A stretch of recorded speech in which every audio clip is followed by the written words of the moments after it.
नमस्कार दोस्तों, आज हम बात करेंगे अभी जो फ़िलहाल में यूपीआर वीएनएल का एग्ज़ाम हुआ है। तो उसका जो है दोस्तों पेपर आज हम आप लोगों को हल कराएंगे। तो इस वीडियो में 1 से लेके 50 तक के क्वेश्चन हम हल कराएंगे और इसके आगे जो होगा दोस्तों अगले वीडियो में आपको मिल जाएगा। तो आइए शुरू करते हैं। क्वेश्चन नंबर 1 है, कटआउट फ्यूज का संयोजन है। ठीक है, पहला ऑप्शन है 2 स्विच, दूसरा ऑप्शन में 2 फ्यूज, तीसरा ऑप्शन है फ्यूज और स्विच, चौथा ऑप्शन है फ्यूज और लकड़ी के बक्से। दोस्तों इसका सही आंसर होगा कि फ्यूज और स्विच। ठीक है, क्योंकि दोस्तों इसका सही आंसर कैसे होगा कि फ्यूज और स्विच, क्योंकि दोस्तों देखिए अगर हमारे घरों में फ्यूज लगा है, ठीक है, हमारे घरों में फ्यूज लगा है, हमारे घर में जो है फ्यूज लगा है, ठीक है, तो ये फ्यूज हमारे क्या, अगर इस फ्यूज को हम सर्किट से निकाल देंगे तो भी हमारा लाइट कट जाएगा, यानी कि ये एक तरह से स्विच का काम किया। और अगर करंट का मान बहुत ज़्यादा हो जाएगा करंट, तो उस टाइम हमारा क्या करेगा, ये फ्यूज को इसमें फ्यूज वायर जो लगा रहेगा उसको गला देगा और हमारा परिपथ ऑफ हो जाएगा। ठीक है, क्वेश्चन नंबर 2 देखते हैं।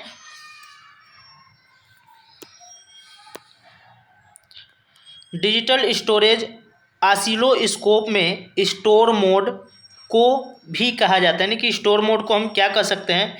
तो दोस्तों ये जो डिजिटल स्टोरेज ऑसिलोस्कोप होता है उसमें हम स्टोर मोड को और क्या कहा सकते हैं। ठीक है, तो इसका पहला ऑप्शन है दोस्तों स्विच मोड, दूसरा ऑप्शन है रिफ्रेश मोड, तीसरा ऑप्शन है रन मोड, चौथा ऑप्शन है सिंक मोड। तो दोस्तों इसमें जो होता है कि डिजिटल स्टोरेज ऑसिलोस्कोप में स्टोर मोड जो होता है दोस्तों रिफ्रेश मोड को कहा जाता है। ठीक है, तो इसलिए हमारा जो होगा सही आंसर होगा रिफ्रेश मोड होगा। ठीक है, चलते अगले क्वेश्चन पे।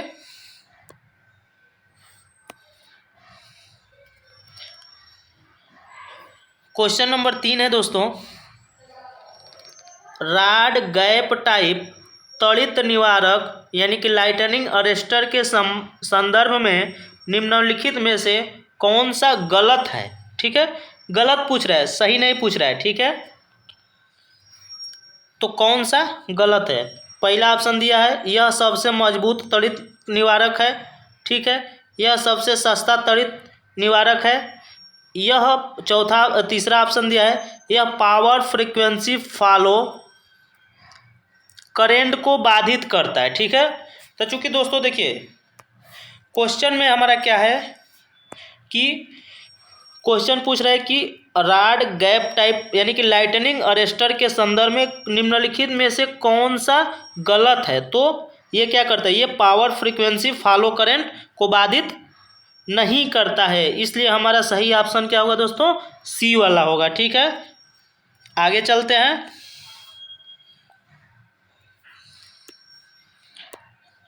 क्वेश्चन नंबर 4 है, निम्नलिखित में से कौन सा आईसी एक वोल्टेज रेगुलेटर है। ठीक है, तो दोस्तों इसमें पहला ऑप्शन है आईसी 7805, दूसरा ऑप्शन है आईसी 8085, तीसरा ऑप्शन है LM 741, चौथा ऑप्शन है NE 555।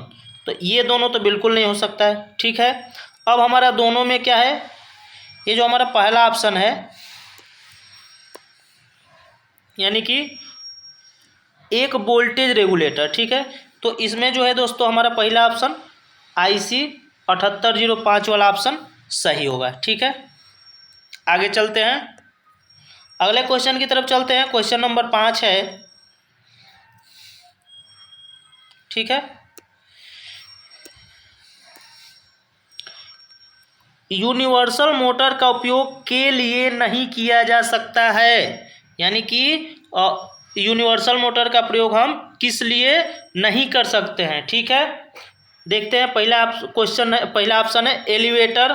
ठीक है, दूसरा ऑप्शन टेबल फैन, तीसरा ऑप्शन है ड्रिल मशीन, चौथा ऑप्शन है हेयर ड्रायर। ठीक है,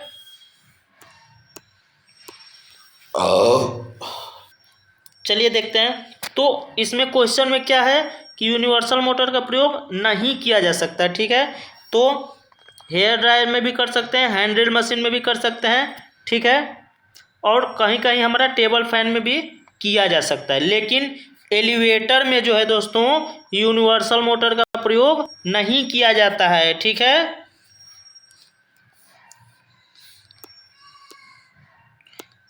दोस्तों अगर हम एलिवेटर की बात करें,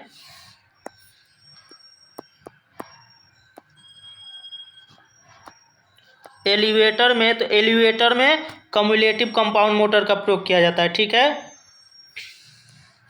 अगला क्वेश्चन है, क्वेश्चन नंबर 6 की तरफ चलते हैं।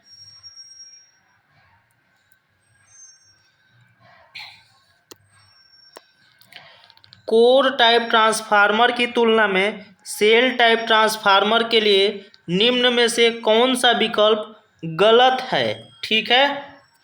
क्वेश्चन नंबर 1 है, प्राकृतिक शीतलन मौजूद होती है। दोस्तों ये क्वेश्चन पूछ रहा है कि कौन सा गलत विकल्प गलत है, ठीक है, क्योंकि ये प्राकृतिक शीतलन मौजूद होती है, ये तो सही ऑप्शन, सही चीज़ है। हानियाँ कम होती है, ये भी सही है, ठीक है।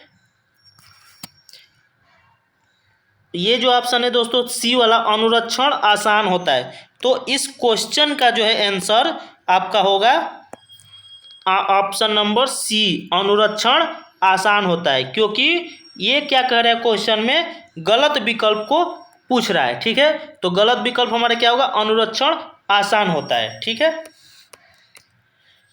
अगला क्वेश्चन देखते हैं, क्वेश्चन नंबर 7 की तरफ चलते हैं।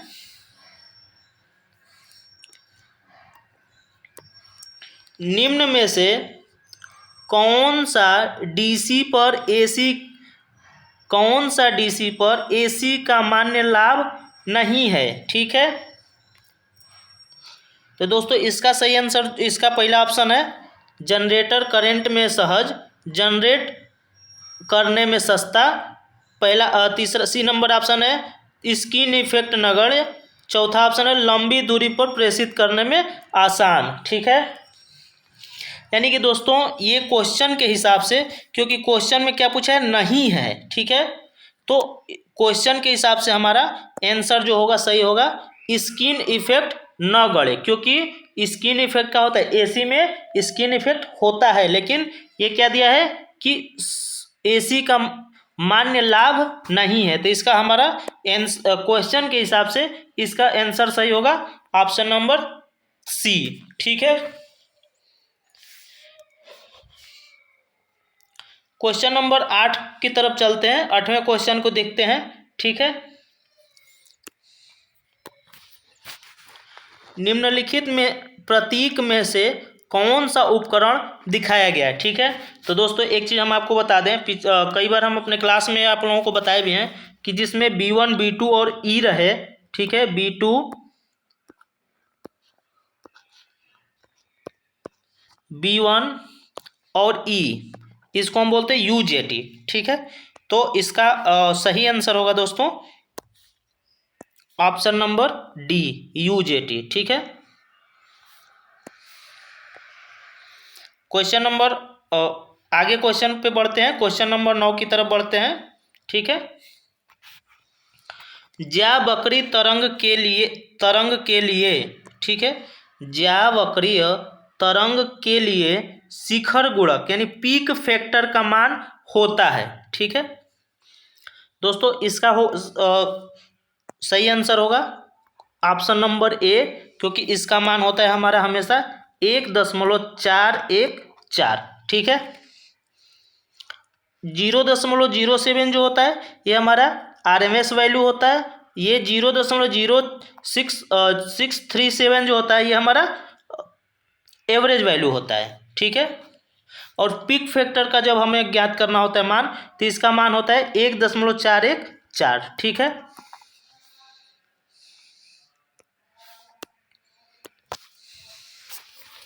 अगला क्वेश्चन है दोस्तों, क्वेश्चन नंबर 10 को देखेंगे।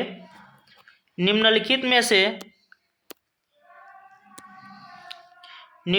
में से कौन सी विद्युत रोधन पदार्थ की कोई वांछनीय विशेषता नहीं है, ठीक है।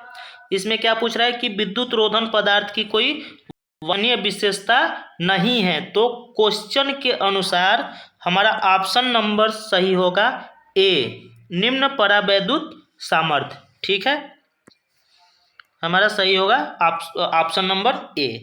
ठीक है, निम्न परावैद्युत सामर्थ्य। अगला है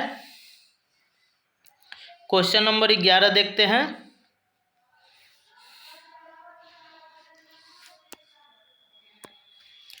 किसी श्रृंखला RLC परिपथ में Q फैक्टर 15 है यदि अनुनादी आवृत्ति 2.25 kWh है तो बैंड चौड़ाई ज्ञात कीजिए। ठीक है,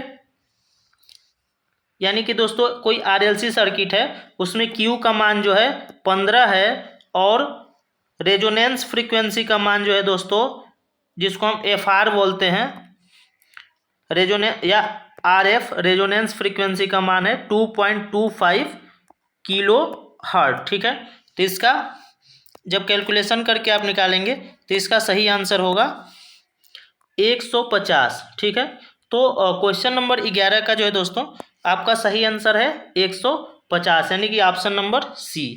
अगला क्वेश्चन देखेंगे।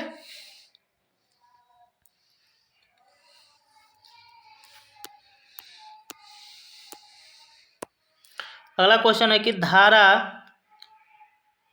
क्षरण धारा का पता लगाने के लिए अर्थ लीकेज रिले को किसकी आवश्यकता होती है। ठीक है,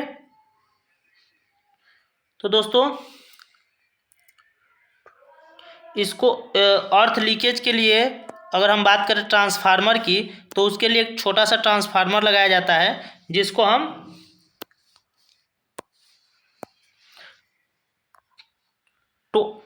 टोरेडियल ट्रांसफार्मर कहते हैं। ठीक है, ये क्या होता है दोस्तों, छोटा सा ट्रांसफार्मर होता है, लो वोल्टेज के लिए इसका प्रयोग किया जाता है। ठीक है, अगला क्वेश्चन है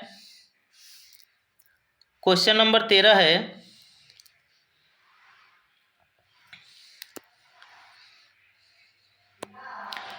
कैपेसिटर स्टार्ट मोटर में कैपेसिटर कहाँ जुड़ा रहता है। ठीक है, कैपेसिटर स्टार्ट मोटर में कैपेसिटर कहाँ जुड़ा रहता है। पहला ऑप्शन है दोनों बाइंडिंग के श्रेणी में, दूसरा ऑप्शन है सहायक बाइंडिंग के श्रेणी में, तीसरा ऑप्शन है मुख्य बाइंडिंग के श्रेणी में, चौथा ऑप्शन है सहायक बाइंडिंग के समानांतर में। ठीक है दोस्तों, तो आइए इसके बारे में देखते हैं थोड़ा विस्तार से। यानी कि कैपेसिटर स्टार्ट मोटर की अगर हम बात करें तो कैपेसिटर स्टार्ट मोटर में दो बाइंडिंग होता है। ठीक है, एक हमारा होता है स्टार्टिंग बाइंडिंग और एक होता है रनिंग बाइंडिंग। ठीक है, स्टार्टिंग बाइंडिंग को हम सहायक बाइंडिंग या ऑक्सिलरी बाइंडिंग भी कहते हैं। तो दोस्तों जो कैपेसिटर होता है वो हम किस में लगाते हैं, स्टार्टिंग बाइंडिंग के श्रेणी क्रम में। और ऑप्शन के हिसाब से अगर हम देखें तो ऑप्शन नंबर हमारा सही होगा ऑप्शन नंबर बी, यानी कि सहायक बाइंडिंग के श्रेणी क्रम में। ठीक है, अगला क्वेश्चन देखेंगे क्वेश्चन नंबर 14।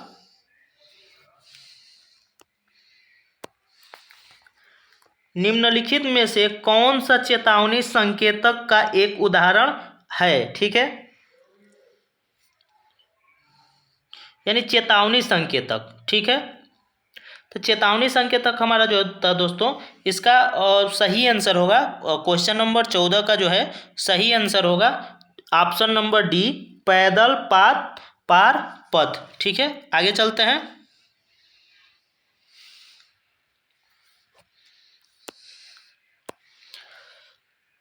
निम्नलिखित में से कौन सा स्टेपर मोटर का प्रकार नहीं है। ठीक है, स्टेपर मोटर का प्रकार नहीं है। इसका जो है दोस्तों सही आंसर होगा क्वेश्चन नंबर 15 का सही आंसर होगा ऑप्शन नंबर सी, विपटित कला टाइप। क्योंकि दोस्तों ये विपटित कला टाइप का मतलब स्प्लिट फेज टाइप मोटर। ठीक है, स्प्लिट फेज टाइप मोटर जो होता है ये हमारे क्या होता है, सिंगल फेज के अंतर्गत आता है। लेकिन जो अगर हम स्टेपर मोटर की बात करें तो मोटर का प्रकार नहीं है, तो क्वेश्चन नंबर 15 का ऑप्शन नंबर हमारा सही होगा सी। ठीक है, ये वाला।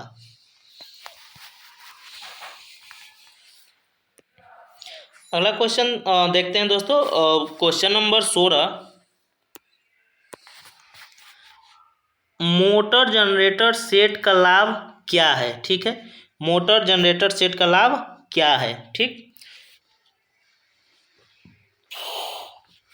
तो सबसे पहले तो हम ये जानें कि मोटर जनरेटर सेट का मतलब क्या होता है। ठीक है, मोटर जनरेटर सेट का मतलब होता है कि हमारे एक यहाँ पे डीसी मोटर लगा है और यहाँ पे एक हमारा डीसी जनरेटर लगा है, जो कि जनरेटर को घुमाने का काम कौन कर रहा है? मोटर कर रहा है। ठीक है, तो अब एक चीज़ आप बताइए कि यहाँ पे जो हमारा डीसी मोटर लगा है, तो इसके स्पीड को कम ज़्यादा करेंगे तो हमारे जनरेटर का भी तो स्पीड कम, वोल्टेज कम ज़्यादा होगा, क्योंकि जनरेटर को घुमाने का काम कौन कर रहा है? मोटर कर रहा है। तो जब जनरेटर घुमाने का मोटर कर रहा है तो मोटर के स्पीड को कम करके हम जनरेटर के वोल्टेज को कम ज़्यादा कर सकते हैं। आइए देखते हैं ऑप्शन में क्या दिया है।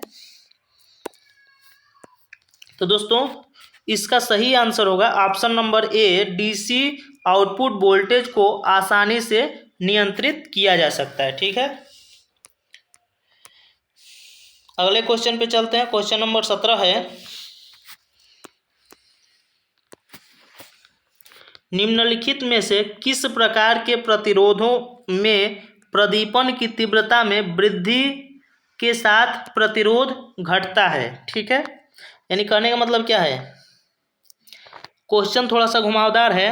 क्वेश्चन का मतलब क्या है कि ऐसा कौन सा चीज़ है जिसमें हम प्रकाश को बढ़ाते हैं तो रेजिस्टेंस का मान घटता है? ठीक है ना। क्वेश्चन पढ़िए, निम्नलिखित में से किस प्रकार के प्रतिरोधों में प्रदीपन की तीव्रता में वृद्धि के साथ प्रतिरोध घटता है? या कहने का मतलब क्या है कि ऐसा कौन सा चीज़ है जिसपे हम प्रकाश को बढ़ाएंगे तो इसका रेजिस्टेंस जो होगा कम होगा। ठीक है, तो दोस्तों इसका क्या होता है, एक होता है LDR, लाइट डिपेंडेंट रेजिस्टेंस या रजिस्टर। इसमें क्या होता है कि जब इस पर हम फोकस देते हैं, लाइट देते हैं, तो इसका रेजिस्टेंस कम होता है। तो दोस्तों इस क्वेश्चन का आंसर होगा ऑप्शन के अनुसार ऑप्शन नंबर बी। ठीक है,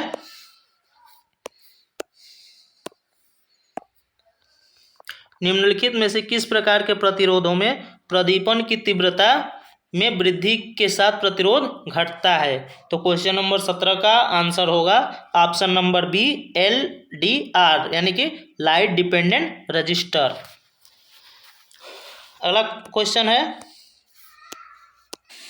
चलिए क्वेश्चन नंबर 18 को देखेंगे दोस्तों। मासफेट के अंतरण अभिलक्षण वक्र को भी कहा जाता है, यानी कि मासफेट के अंतरण अभिलक्षण वक्र को क्या कहा जाता है? ठीक है दोस्तों, को ऑप्शन नंबर ए है प्रेरकत्व वक्र, ये तो कोई वक्र ही नहीं होता है। प्रतिरोध वक्र, ये भी कोई वक्र नहीं होता है। धारिता वक्र, ये भी कोई वक्र नहीं होता है। दोस्तों क्वेश्चन नंबर 18 का ऑप्शन नंबर सही होगा आपका सी, अंतराचालकता वक्र। ठीक है, अंतरण अभिलक्षण है ना, अंतरण अभिलक्षण वक्र को हम क्या कहते हैं? अंतराचालक वक्र। ठीक है, तो हमारा क्वेश्चन नंबर 18 का ऑप्शन नंबर सी, अंतराचालक वक्र सही होगा। अगला क्वेश्चन पे आते हैं, क्वेश्चन नंबर 19। ठीक है, क्या नियॉन टेस्टर में अधिकतम वोल्टेज पर करंट को से अधिक नहीं होने देना चाहिए? ठीक है, क्योंकि दोस्तों होता क्या है कि ये जो नियॉन टेस्टर होता है उसके अंदर जो करंट होता है, करंट को हम बहुत ही कम रखते हैं। ठीक है, तो क्वेश्चन नंबर हमारा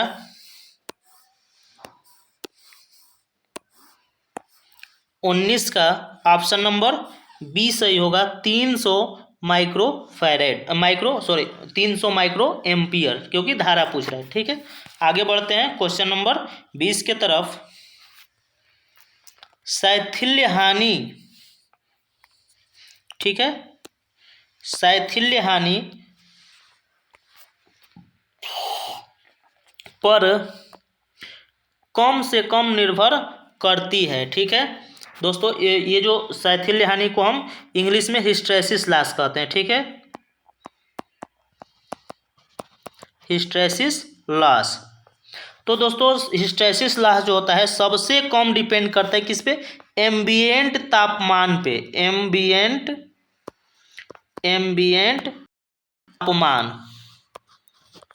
ठीक है, तो क्या है एम्बिएंट को हम मतलब क्या बोल सकते हैं, परिवेशी ताप भी बोल सकते हैं। तो दोस्तों क्वेश्चन नंबर 20 का हमारा सही आंसर होगा ऑप्शन नंबर ए, यानी कि परिवेशी ताप। ठीक है, इसको देखते हैं।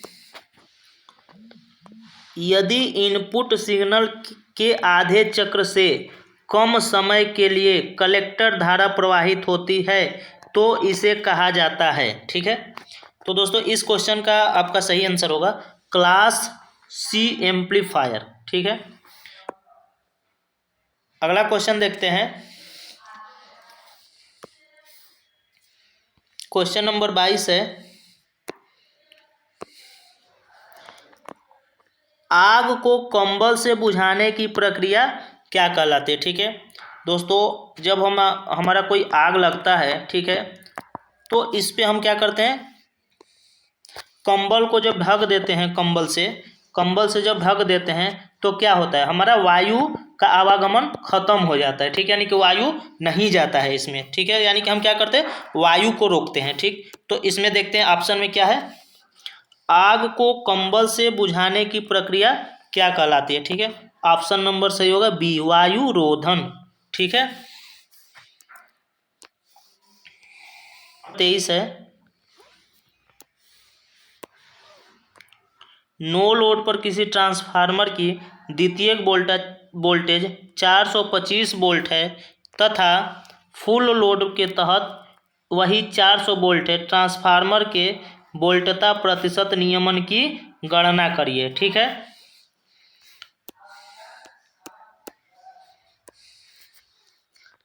तो दोस्तों क्वेश्चन नंबर 23 का जो आंसर होगा आपका ऑप्शन नंबर बी होगा 6.25%। कितना होगा, 6.25%। ठीक है,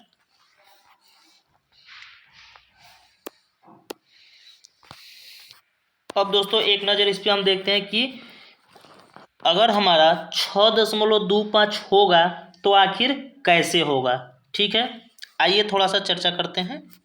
देखिए इसमें क्या है, बोलता है कि वोल्टेज प्रतिशत नियमन की गणना करो। ठीक है, यानी कि दोस्तों इसमें परसेंटेज वोल्टेज रेगुलेशन पूछ रहा है। ठीक है, तो प्रतिशत वोल्टेज रेगुलेशन यानी VR बराबर होता है नो लोड पर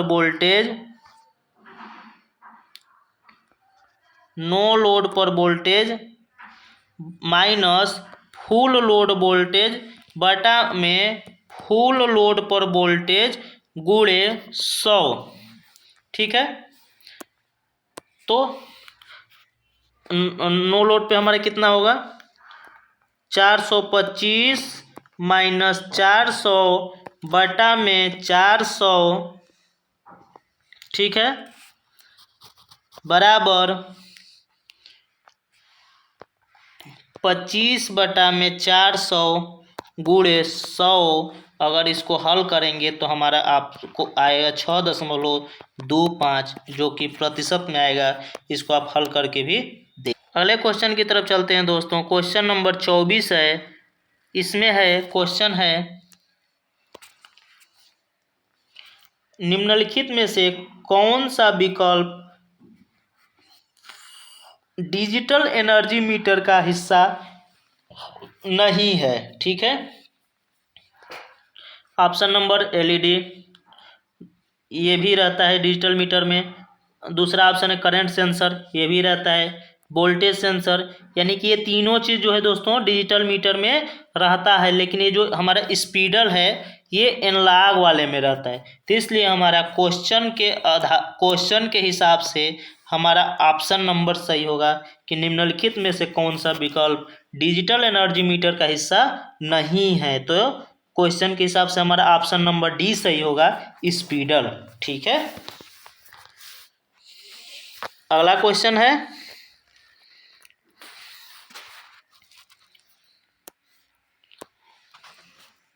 स्लिप रिंग इंडक्शन मोटर के स्लिप रिंग किसके बने होते हैं? ठीक है, तांबा के, फास्फर ब्रांच के, क्षिप्र इस्पात के, कार्बन इस्पात के।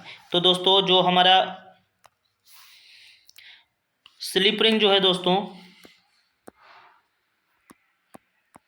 स्लिप रिंग जो बना होता है ये हमारा बना होता है फास्फर ब्रांच के। ठीक है, किसका बना होता है? फास्फर ब्रांच का। ठीक, तो दोस्तों इसका जो है सही आंसर होगा ऑप्शन नंबर बी, कि स्लिप रिंग इंडक्शन मोटर के स्लिप रिंग किसके बने होते हैं? तो फास्फर ब्रांच के बने होते हैं। ठीक है,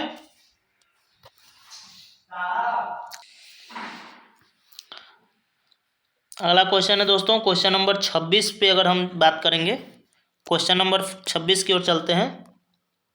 निम्नलिखित में से कौन सा विकल्प एयर फ्रिक्शन डैम्पिंग की विशेषता नहीं है? ठीक है, तो इसका जो है दोस्तों सही आंसर होगा आपका ऑप्शन नंबर ए, अत्यधिक विश्वसनीयता, क्योंकि ये क्वेश्चन पूछ रहा है कि विशेषता नहीं है। ठीक है, तो क्वेश्चन के हिसाब से हमारा आंसर सही होगा ऑप्शन नंबर ए, अत्यधिक विश्वसनीयता। ठीक है, अगला क्वेश्चन चलते हैं।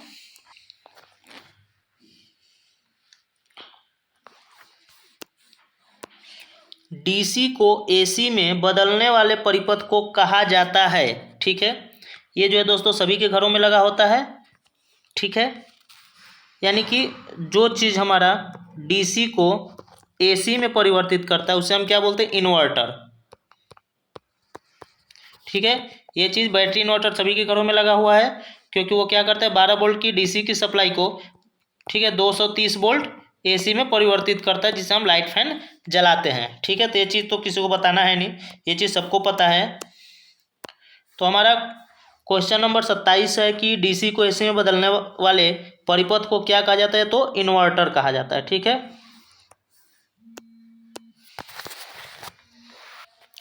दोस्तों क्वेश्चन नंबर 28 की बात करेंगे, देखेंगे क्वेश्चन नंबर 28। इसमें क्या होता है कि वेव बाइंडिंग का उपयोग सामान्य तौर पर वोल्टेज और धारा वाली मशीनों के लिए किया जाता है। दोस्तों ये थोड़ा सा क्वेश्चन घुमा के पूछा है, क्वेश्चन में तो हालांकि कुछ है नहीं। ठीक है, इसमें क्या पूछ रहा है? वेव बाइंडिंग की ये बात कर रहा है, वेव बाइंडिंग। ठीक है, तो वेव बाइंडिंग में क्या होता है कि हाई वोल्टेज और लो करंट। ठीक है, वेव बाइंडिंग हमारे क्या होता है कि हाई वोल्टेज और लो करंट। ठीक है, तो इसमें हम देखेंगे कि ऑप्शन नंबर कौन सा सही हो रहा है।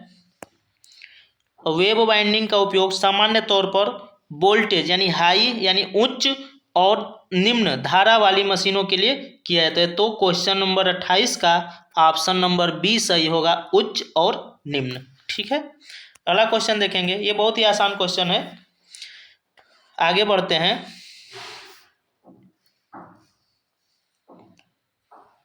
क्वेश्चन नंबर 29 है, IC 723 क्या है? ठीक है, तो IC 723 क्या होता है दोस्तों? Voltage regulator. ठीक है, क्वेश्चन नंबर 29 का ऑप्शन नंबर डी सही है, वोल्टेज रेगुलेटर। ठीक है, अगला क्वेश्चन है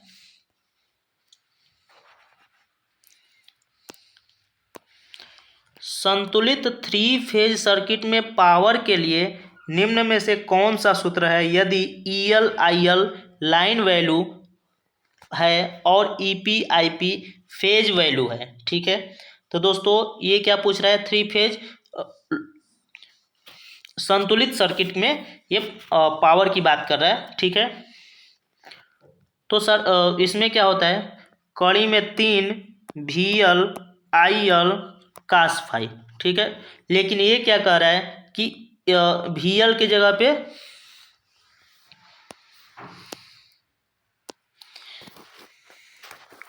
ठीक है, लेकिन सूत्र यहाँ पे ऑप्शन में क्या दिया है, EL/IL दिया है, ठीक है। तो यहाँ पे हमारा हो जाएगा कड़ी में 3 EL/IL cos फाई, ठीक है। तो हमारा ऑप्शन नंबर सही होगा, कौन सा सही होगा, बी नंबर। क्वेश्चन नंबर 30 का ऑप्शन नंबर बी सही होगा, कड़ी √3 EL/IL cos फाई। अगला क्वेश्चन है क्वेश्चन नंबर 31 है, ऑटो ट्रांसफार्मर स्टार्टर के संदर्भ में निम्नलिखित कथनों में से सत्य असत्य होने की पहचान, ठीक है। इसका शक्ति गुणक निम्न होता है, हाँ भाई ठीक है। और इसका जो है पावर फैक्टर लो होता है। यह आपूर्ति धारा का उच्चतम बल आघूर्ण प्रति एम्पियर प्रदान करता है, ठीक है, ये भी सही है। तो हमारा इसके हिसाब से क्वेश्चन नंबर 31 का ऑप्शन नंबर सही होगा ए, यानी कि सत्य और सत्य सत्य, ठीक है। अगला क्वेश्चन है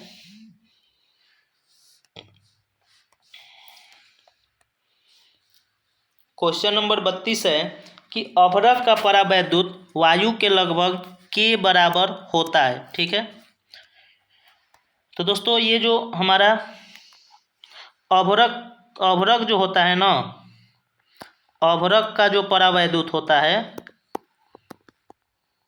ये क्या होता है कि हवा के या वायु के 5 गुना के बराबर होता है, ठीक है। तो इसके हिसाब से हमारा ऑप्शन नंबर सही होगा, क्वेश्चन नंबर 32 का ऑप्शन नंबर सही होगा सी, यानी कि 5 गुने परावैद्युतांक, यानी कि ये जो अभ्रक का परावैद्युत होता है वायु के लगभग 5 गुना के बराबर होता है, ठीक है। क्वेश्चन नंबर 10 है, 10 मिनट में 1 एम्पियर की धारा द्वारा आंतरित विद्युत की मात्रा की गणना कीजिए, ठीक है। करते हैं गणना। दोस्तों इसका जो है सही आंसर होगा ऑप्शन नंबर ए 600 सेंटीग्रेड, ठीक है। अगला क्वेश्चन है विद्युत रोधी पदार्थ की, क्वेश्चन नंबर 34 है, विद्युत रोधी पदार्थ की सतह पर प्रवाहित धारा के लिए प्रतिरोध को कहा जाता है, ठीक है। दोस्तों देखिए कुछ क्वेश्चन ऐसे होते हैं जो कि एकदम क्वेश्चन में ही आंसर छुपा रहता है, ठीक है। देखिए सतह पर प्रवाहित धारा है ना, सतह पर प्रवाहित धारा के लिए प्रतिरोध को क्या कहेंगे। दोस्तों ये हमारे पास कंडक्टर है, ठीक है। तो इसके सतह पे जब हमारा करंट फ्लो हो रहा है तो सतह वाला ही तो रुकावट पैदा कर रहा है ना, तो इसको हम क्या कहेंगे, सरफेस रेजिस्टेंस, ठीक है। देखिए तो इसका हमारा क्वेश्चन नंबर 34 का सही आंसर होगा option number a surface resistance, ठीक है।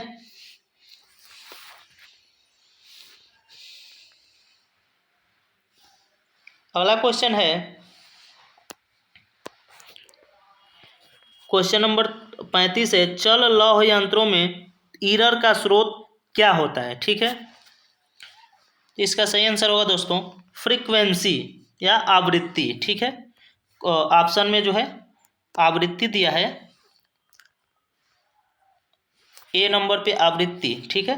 तो यानी कि चल लौह यंत्र यानी कि मूविंग आयरन टाइप जो इंस्ट्रूमेंट होता है, मूविंग आयरन टाइप इंस्ट्रूमेंट में ईरर जो होता है दोस्तों वो किसके कारण होता है, फ्रीक्वेंसी के कारण होता है, ठीक है। ईरर जो होता है फ्रीक्वेंसी के कारण होता है, ठीक है। अगला क्वेश्चन है चुंबकीय परिपथ में मैग्नेटोमोटिव फोर्स, चुंबकीय परिपथ में मैग्नेटोमोटिव फोर्स विद्युत परिपथ में के सदृश होता है, ठीक है। दोस्तों बहुत ही आसान क्वेश्चन है, जिसे मैग्नेटिक सर्किट है, मैग्नेटिक सर्किट में क्या होता है MMF होता है, ठीक है। लेकिन अगर हम यही विद्युत सर्किट इलेक्ट्रिकल सर्किट की बात करें तो इसमें क्या होता है EMF होता है। इसको देखेंगे ऑप्शन में कहाँ पे दिया है, तो दोस्तों ये वाला ऑप्शन दिया है ऑप्शन नंबर डी पे, कि चुंबकीय परिपथ में मैग्नेटोमोटिव बल विद्युत परिपथ में के सदृश होता है, तो ईएमएफ के। ठीक है, इसका सही आंसर होगा ईएमएफ। अगला क्वेश्चन है, मशीन सोल्डरिंग के लिए निम्न में से कौन सा तथ्य गलत है। ठीक है, यानी कि सही नहीं पूछ रहा है, गलत पूछ रहा है। ठीक है, क्योंकि देखिए दोस्तों, सोल्डरिंग के लिए क्या होना चाहिए कि ऐसा चीज होना चाहिए जो कि उच्च गलनांक, यानी उच्च गले, यानी जल्दी गले, सोल्डर जो हो जल्दी गले। लेकिन ये क्वेश्चन में क्या दिया, कौन सा कथन गलत है, तो इसका सही आंसर होगा अल्प तापमान नियंत्रण। ठीक है, क्वेश्चन के हिसाब से अगला पॉइंट बना के लिखना। अगला है अगला क्वेश्चन है, घरेलू प्रकाश व्यवस्था के लिए द्विपथ स्विच के लिए उपयुक्त होता है। द्विपथ स्विच, ठीक है, यानी कि two way switch. Two way switch दोस्तों, टू वे स्विच का प्रयोग कहाँ किया जाता है, सबको पता है, कमेंट करके भी बताइए। जीने की वायरिंग में, जीने की वायरिंग में या सीढ़ी में, सीढ़ी में। ठीक है, टू वे स्विच का प्रयोग करते हैं सीढ़ी में। क्वेश्चन के हिसाब से ऑप्शन नंबर सही होगा सी, यानी कि सीढ़ी। ठीक है, अगला क्वेश्चन है, क्वेश्चन नंबर 39 है, 39 है। एक तरंग वाउंड डीसी मशीन में 8 पोल होते हैं, समानांतर पथों की संख्या ज्ञात कीजिए।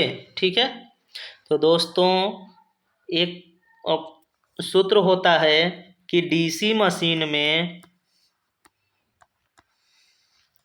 लैप बाइंडिंग में क्या होता है, ए बराबर पी होता है, और वेव बाइंडिंग में क्या होता है, ए बराबर 2 होता है, चाहे पोल की संख्या कितना हो भी हो। तो वेव बाइंडिंग को हिंदी में तरंग बाउंड कहते हैं। ठीक है, इसलिए हमारा इसका आंसर सही होगा 2, यानी कि एक तरंग वाउंड डीसी मशीन में 8 पोल हैं, तो उसमें समानांतर पथों की संख्या होगा 2, क्योंकि वेव बाउंड में क्या होता है, वेव बाउंड में चाहे पोल की संख्या कितना हो भी हो, समानांतर पथों की संख्या जो होता है 2। ठीक है, इसलिए हमारा आंसर ऑप्शन नंबर सी सही होगा। ठीक है, अगला क्वेश्चन देखते हैं।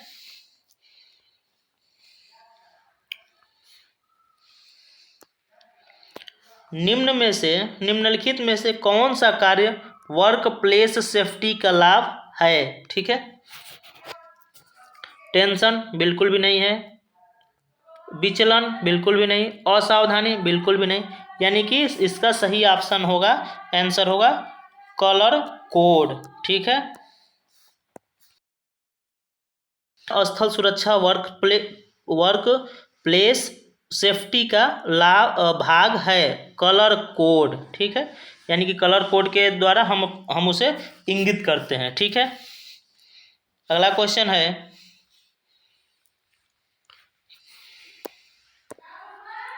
ताप में वृद्धि के साथ शुद्ध धातुओं का प्रतिरोध बढ़ता है तथा टेम्परेचर कोफिशिएंट, ठीक है, क्या होता है, धनात्मक होता है।